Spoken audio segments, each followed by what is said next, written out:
મહત્વના સમાચારથી શરૂઆત કરીએ તો ભાજપના પૂર્વ મહામંત્રી પ્રદીપસિંહ વાઘેલાની અપીલ।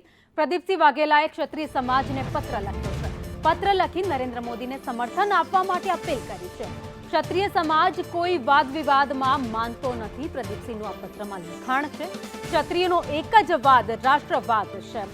દેશને કોની જરૂર છે તે અત્યારે વિચારવાની જરૂર છે। પત્ર સોશિયલ મીડિયામાં પોસ્ટ કરી સમર્થનની વિનંતી કરી છે।